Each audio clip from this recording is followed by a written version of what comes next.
It's noon on the day after my 30th birthday, and I can't see the sun. Looking up, I can't see anything. Looking down, I know if I follow the boot pack in front of me, the outlines of footprints that I can barely see in the snow. In about 1,000 vertical feet, I'll find the summit of Mount St. Helens. A whiteout storm had engulfed me and the 10 friends I brought with me that day. It's why I couldn't see. In an act of near reckless love, 10 first-time climbers had followed me onto this mountain and into this storm, and alongside me, they faced the cold, the wind, the rain, the freezing rain, and for 7 of them, an absolutely viewless summit that on a cloudless day is meant to look like this. You see Mount Rainier back there? They sure didn't. Our view wasn't quite as spectacular. Somehow, though, this arduous and difficult journey approached joyfully, felt more appropriate than a Bluebird day. After all, it was a celebration of me and my life and the role of these people in it. Something tortuous and glorious felt authentic and real. This photograph shows my brother and I in the conditions on that day. And looking at it now and looking at it then, I still can't believe it's not the most difficult thing we've been through together, not even close. Between those 10 friendships, I had witnessed nearly all of the traumas of living, the loss of parents, relationships, friendships. These people, they walked beside me as I faced abuse, real abuse, the kind that no rain shell can protect you from, the kind that no one can protect you from. I couldn't believe how lucky I was to have a list of people like that, a list of people essential for the purposes in the storms of my life showing up in an actual storm. I couldn't believe how lucky I was. Turns out it wasn't a coincidence that 10 people had joined me that day. Mountaineering has a list just like mine. A list of 10 tools you want with you when the things that can go wrong do go wrong. I started writing the list of people and the list of tools on a page. I started drawing lines matching each individual to the purpose of these essential objects. And every purpose accounted for, I realized that what we carry in the mountains and in life, it determines our resilience and survival. The essential tools of mountaineering and of life are the same, and it's that idea that brings me here today. Let me show you. Sun protection.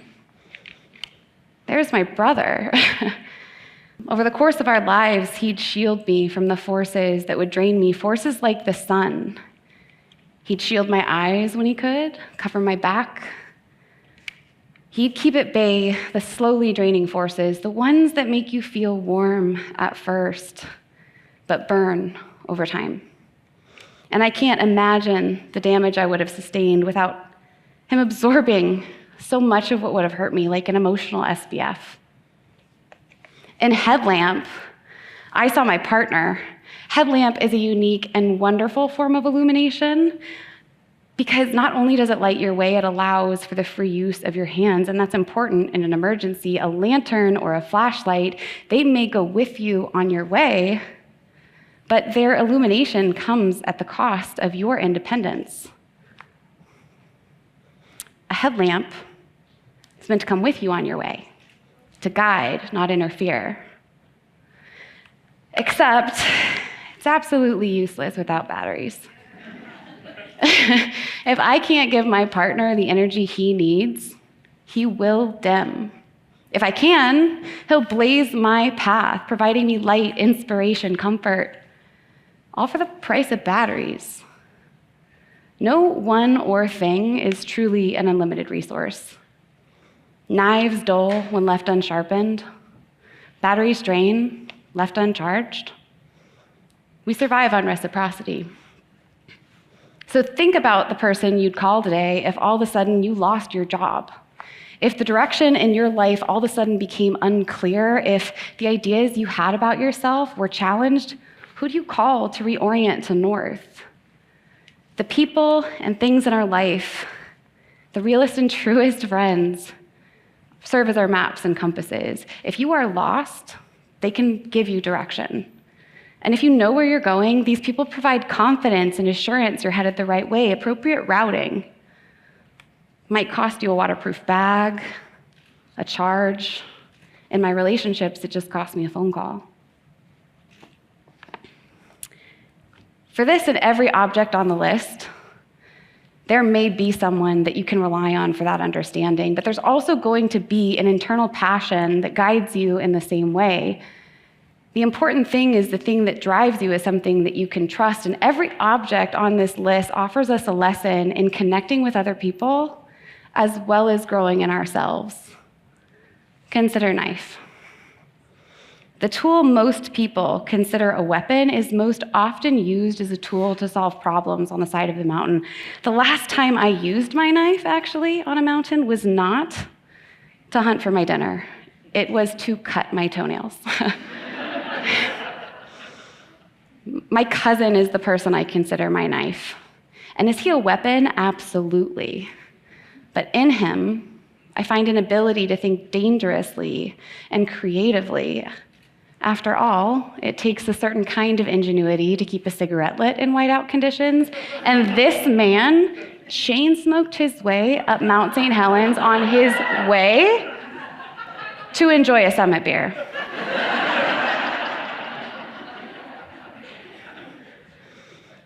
My job is to harness that ability, to use my creativity alongside his, and in so doing, realize the purpose of knife. With this external nudge and an internal driver, I know I can solve the problems I need to solve.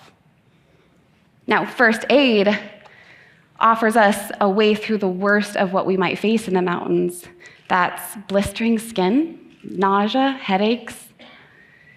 In the real world, it's a little worse. It's heartaches.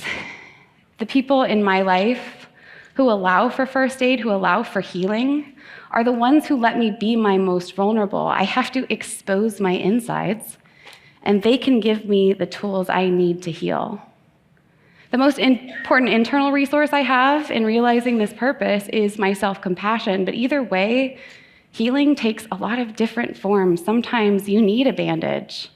What I've most often needed is someone to listen and to have a good cry. Now, as we sat huddled in the cabin in the night before our climb, I finally revealed to my friends which object I felt most embodied their personality. And it's where I found a funny phenomenon in my list. Nobody wanted to be extra food, water, or clothes. Something extra seemed counter to their idea of essential, but to these deniers, I explained how after 3 soggy-footed days trekking through the Peruvian Andes, a pair of someone else's extra socks once made me cry. I had spent 3 days in one of the most beautiful places in the world, and it was this that ultimately brought me to tears. And a sight so beautiful would have made you cry too. I have eaten my way through extra food, and my water filter has filled the bottles of 10 climbers in one night. Carrying what is extra as essential challenges us to think differently about our needs. That's why it's so powerful. What does it mean when your expectation of yourself is that you would never run to depletion, that you would never run dry, that you are operating beyond your minimum expectation? These are the people and things that sustain your very soul. Water quenches, food nourishes, clothes they comfort and renew. So ask yourself, who are the people and things in your life that provide the value in that way? What can't you go more than 7 days without? In these people and things, you will find they're not extraneous. The people who have love and joy in such abundance that you could give it to others to share. Now, you can't carry fire, so you carry the ability to create it. And fire is a lot of things. It's light, it's warmth, it's a signal. Fire is the difference between frozen granola and maple brown sugar oatmeal served steaming from its pack. It's a big difference. And the man who's my fire, my good friend, he provides that light and warmth. I just got to give him a spark. Now, shelters like this emergency blanket aren't designed to generate heat. Look how thin they are. What these do is they amplify the heat from your own body. They radiate your energy back at you such that you can keep yourself warm.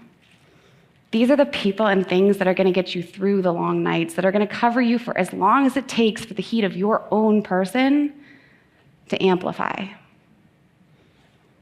Now, in this list of 10, you have 10 tools that'll help you sustain your resilience and ensure your survival.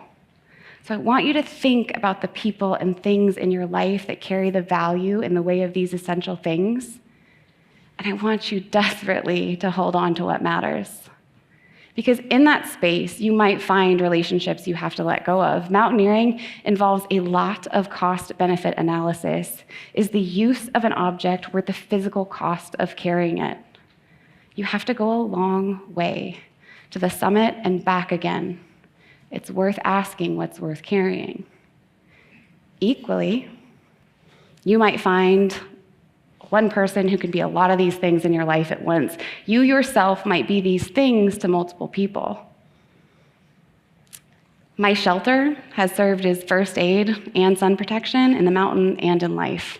That's the beauty of this versatile list. It breaks things down to their essence. It challenges you to think in the terms of what is essential. Mountains, as remote as they are, they're one of the only places they'll send a search and rescue team if you go missing. Life offers no such service. Unfortunately, we survive through reciprocity and love. We survive by investing in the relationships that invest in us. So on your journey, bring what's essential. Choose connection and love. Invest in people, invest in yourself, and you'll find that no matter what storm you face, no matter what summit you're challenged with, if you carry what's essential, there's absolutely no mountain you cannot climb.